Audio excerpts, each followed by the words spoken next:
ऐं ह्रीं श्रीं धुं उत्तिष्ठ पुरुषे किं शवसि भयं मे समोपस्थितं यदि शैक्यम् अशक्यं वा तन्मे भगवती समय स्वाहा।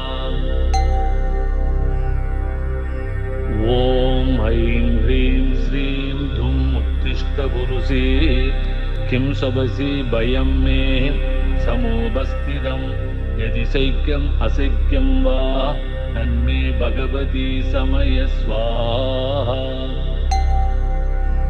ॐ ऐं ह्रीं श्रीं धुं उत्तिष्ठ पुरुषे किं शवसि भयं मे समोपस्थितं यदि शैक्यम् अशक्यं वा तन्मे भगवती समय स्वाहा। ॐ ऐं ह्रीं श्रीं